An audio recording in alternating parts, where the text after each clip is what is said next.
ಬಿಡದಿಯ ಟೌನ್ಶಿಪ್ನ ವಿರುದ್ಧವಾಗಿ ಮತ್ತು ಸರ್ಕಾರಕ್ಕೆ ಎಚ್ಚರಿಕೆ ಕೊಡುವಾಗಿ ಇವತ್ತು JDS ಬೃಹತ್ ಪಾದಯಾತ್ರೆಯನ್ನು ಹಮ್ಮಿಕೊಂಡಿದೆ.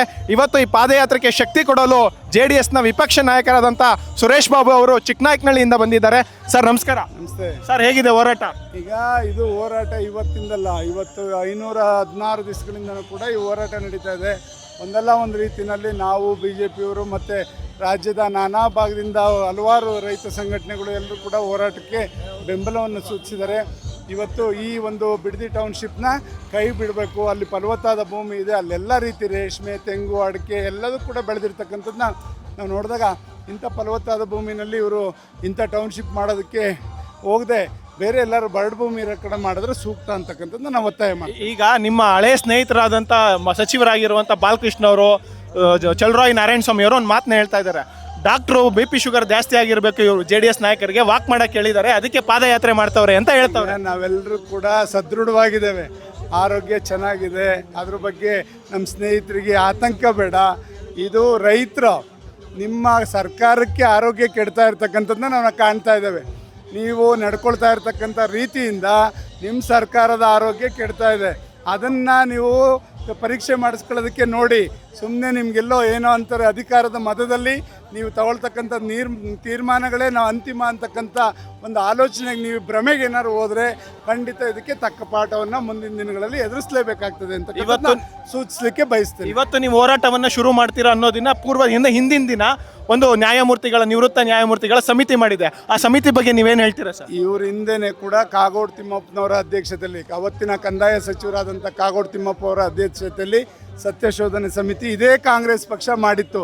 ಇದರಲ್ಲಿ ಹಿಂದಿನ ಮುಖ್ಯಮಂತ್ರಿಗಳಾದಂಥ ಸನ್ಮಾನ್ಯ DK ಶಿವಕುಮಾರ್ ಕೂಡ ಸಮಿತಿನಲ್ಲಿದ್ದಂಥದ್ದು ನಾವೆಲ್ಲ ನೋಡ್ತೀವಿ.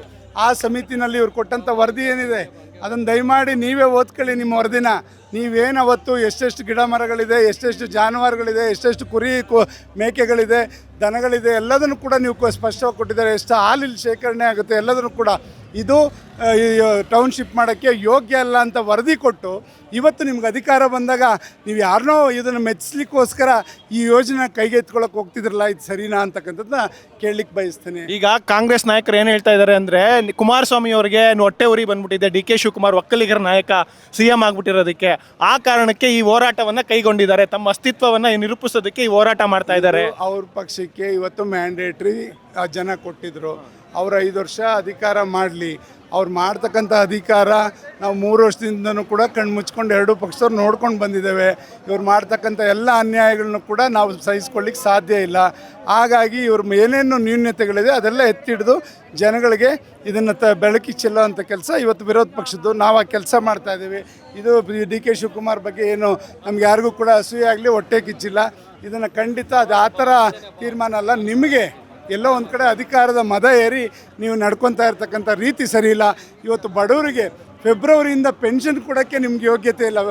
ಫೆಬ್ರವರಿಯಿಂದ ಪರಿಶೀಲನೆ ಹೆಸರಲ್ಲಿ ವೃದ್ಧರಿಗೆ ಏನಿದ್ದಾರೆ, ವಯೋವೃದ್ಧರಿಗೆ ಯಾರಿಗೂ ಕೂಡ ನೀವು ಪೆನ್ಷನ್ ಕೊಡೋಕ್ಕೆ ನಿಮಗೆ ಆಗ್ತಾಯಿಲ್ಲ.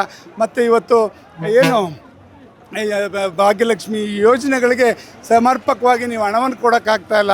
ಇದೆಲ್ಲ ನೋಡಿದ್ರೆ ನಿಮ್ಮಲ್ಲಿ ಈ ಯೋಜನೆ ಅನುಷ್ಠಾನಕ್ಕೆ ತರಬೇಕಾದ್ರೆ ನೀವು ಇದನ್ನೆಲ್ಲ ಲೋಪದೋಷಗಳನ್ನ ಗಮನಿಸದಲ್ಲೇ ತಂದಿರ್ತಕ್ಕಂಥದ್ದೇ ನೀವು ಇಂಥ ವೈಫಲ್ಯಕ್ಕೆ ಕಾರಣ ಅಂತ. ಈ ಹೋರಾಟವನ್ನ ಮೂಲಕ ರೈತರನ್ನ ಭಯಪಡಿಸುವಂಥ ಕೆಲಸಗಳನ್ನು ಮಾಡಿದ್ರು FIR ಮೂಲಕ. ಆದರೆ JDSನ ಯುವ ನಾಯಕರಾದಂಥ ನಿಖಿಲ್ ಕುಮಾರಸ್ವಾಮಿ ಅವರು ಕಾನೂನಿನ ಘಟಕದ ಮೂಲಕ ಮತ್ತು ಕಾನೂನಿನ ಸೌಲಭ್ಯಗಳನ್ನು ಕೊಡುವ ಮೂಲಕ ಇಲ್ಲಿರುವಂಥ ರೈತರಿಗೆ ಧೈರ್ಯ ತುಂಬ ಕೆಲಸವನ್ನು ಇವತ್ತು ನಾವು ಎಲ್ಲ ರೀತಿ ಹೋರಾಟವನ್ನು ಮಾಡ್ತಾ ಇದ್ದೇವೆ. ಒಂದು ಕಡೆ ಬೀದಿಗಿಳಿದು ಹೋರಾಟ ಮಾಡ್ಕೊಳ್ಳೋದು, ಒಂದು ಕಡೆ ಇನ್ನು ನಾಳೆ ನಡೀತಕ್ಕಂಥ ಸದನದಲ್ಲೂ ಕೂಡ ಒಳಗಡೆ ಎರಡೂ ಪಕ್ಷದವರು BJP ಮತ್ತು JDSನವರು ಒಟ್ಟಾಗಿ ಸೇರಿಕೊಂಡು ಇವತ್ತು ಹೋರಾಟ ಮಾಡ್ಕೊಳ್ಳೋದು ಒಂದು ಕಡೆ. ಮತ್ತು ಸನ್ಮಾನ್ಯ ಹಿರಿಯ ಮುತ್ಸದ್ದಿಗಳಾದಂಥ ದೇವೇಗೌಡರು ಕೂಡ ಈಗಾಗಲೇ ಮುಖ್ಯಮಂತ್ರಿಗಳಿಗೆ ಪತ್ರವನ್ನು ಬರೆದು ನೀವು ಇದನ್ನು ಕೈ ಬಿಡಬೇಕು, ರೈತರಿಗೆ ವಿರೋಧ ದಿಕ್ಕಿನಲ್ಲಿ ನೀವು ಹೋಗಬಾರ್ದು ಅಂತಕ್ಕಂಥದ್ದು ಎಚ್ಚರಿಕೆಯನ್ನು ಕೊಟ್ಟರು ಕೂಡ ಅದಕ್ಕೆ ಕಿಂಚಿತ್ತು ಕವಡೆ ಕಾಸಷ್ಟು ಬೆಲೆ ಕೊಡದೆ, ಅವರಿಗೆ ಉತ್ತರವನ್ನು ಕೊಡದೇ ಇರತಕ್ಕಂಥ ನಿರ್ಲಕ್ಷ್ಯ ತೋರಿಸ್ತಾ ಇರ್ತಕ್ಕಂಥ ಈ ಸರ್ಕಾರ ನೋಡಿದ್ರೆ ಖಂಡಿತ ಇವತ್ತು ಇವರು ರೈತರ ಪರವಾಗಿಲ್ಲ.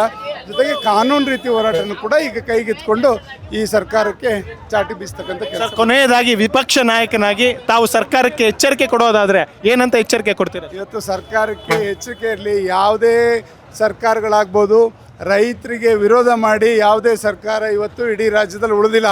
ಇದನ್ನು ಎಚ್ಚರಿಕೆ ಇರಲಿ. ಇನ್ನು 1.25 ವರ್ಷ ಇದೆ. ನೀವೇನಾದ್ರು ಕೂಡ ಎಚ್ಚೆತ್ಕೊಂಡು ಹೋದರೆ ಸರಿ, ಇಲ್ಲ ಅಂತಂದರೆ ರೈತರು ನಿಮಗೆ ತಕ್ಕ ಪಾಠ ಇಡೀ ರಾಜ್ಯದಲ್ಲಿ ಕಳಿಸ್ತಾರೆ ಅಂತಕ್ಕಂಥದ್ದು ಎಚ್ಚರಿಕೆಯನ್ನು ಹೇಳಲಿಕ್ಕೆ ಬಯಸ್ತಾರೆ. ಇದು JDSನ ನಾಯಕರಾದಂಥ ಮತ್ತು ವಿಪಕ್ಷ ನಾಯಕರಂಥ ಸುರೇಶ್ ಬಾಬು ಅವರ ಮಾತು.